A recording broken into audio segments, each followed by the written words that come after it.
on Zoo's Breakfast.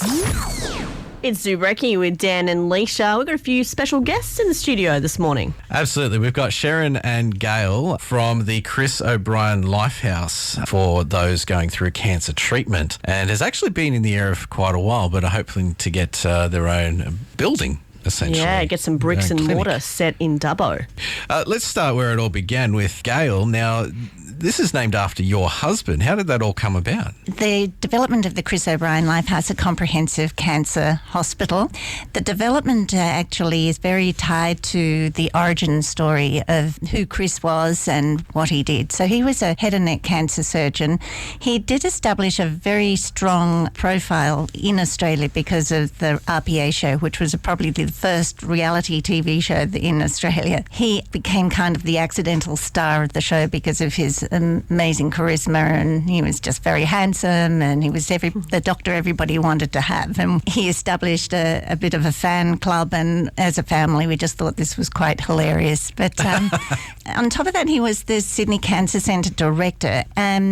During that time, he had a dream, a vision to create a comprehensive cancer centre as the big comprehensive cancer centres in the United States, of which there were 60 and none in Australia. The idea was to have a one-stop shop, if you like, for cancer patients and their families to come to, where they could have all aspects of cancer treatment, chemotherapy, radiotherapy, oncology, the surgery, all under one roof. All of that would be underpinned by research. And that is what a comprehensive cancer centre is. As the story progresses, in 2006, just as at the height of his career in his early 50s, Chris was diagnosed with a lethal brain tumour. And he didn't withdraw from his vision. He kept progressing with it, which was over the next 2.5 years, although his prognosis was 6 months at the time of his diagnosis. That learning was far beyond anything else, and to be honest, we'd never been without it, and we wouldn't have the Chris O'Brien Lifehouse today had we not had that experience. And so he kept pursuing his dream and got the initial funding, launched it 6 weeks before he died.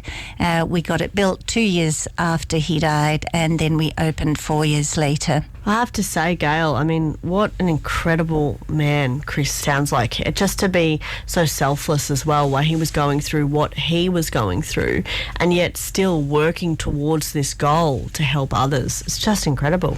Must be amazing to see it continue to grow and help people.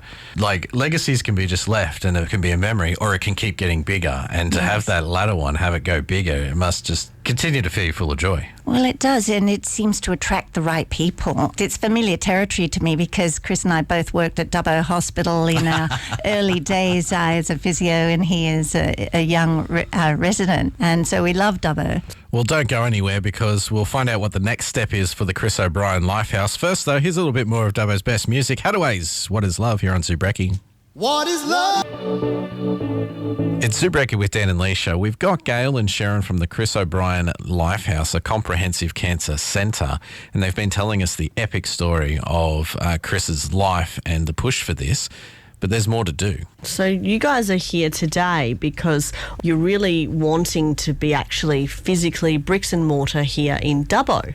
Because we have 50,000 patients come through our hospital. We're only 7 years open this year, but we have 50,000 patients come through a year. We are not for profit, so that means we do a lot of fundraising ourselves. We're supported by the community. We take public and private patients. All profit is channeled back into the hospital for the benefit of the patients. It's about the complex surgeries being done at our hospital, where we have the volume, where we have the massive expertise. Patients come home to Dubbo and they have their chemotherapy, radiotherapy, support with their families. We have multidisciplinary support that they can channel into. Now, Sharon, you're barracking for a centre of your own here in Dubbo, a building. Having that here in Dubbo, how will that help people in the area even more? Often within 24 to 48 hours of a referral that lands on, let's say, my desk for a patient, we can organise that team approach to actually sitting down and doing the tests and the imaging and the scans that are required with the patient and also the patient's family, because they're now going to be all really involved. So what it will do is bridge that gap for the local community. Within 24 to 48 hours, we can actually put a plan together for that patient. If they do need that complex surgery done, they know that it can be done within an expert team. Yes, it will be in Sydney, but all the rest of the care can be delivered close to home. So it saves a lot of trips back and forward. Saves a lot of trips, doesn't it? yeah, absolutely. Where can people go to find out more about the Chris O'Brien Lifehouse? We do have an Instagram account. We are on Facebook, on Twitter, www.mylifehouse.org.au. Did you practice that? Oh, look, you look like two very lovely ladies and throwing out a lot of support. What I love too, Gail, is that you and Chris started here in Dubbo, pretty much. So that's a big inspiration because we do have a lot of various health professionals start out here. Yeah. So that's inspiration for them. Yes, well, we were both at RPA, Royal Prince Alfred Hospital, and RPA probably still sends residents here. Yeah, so we came out for several months and...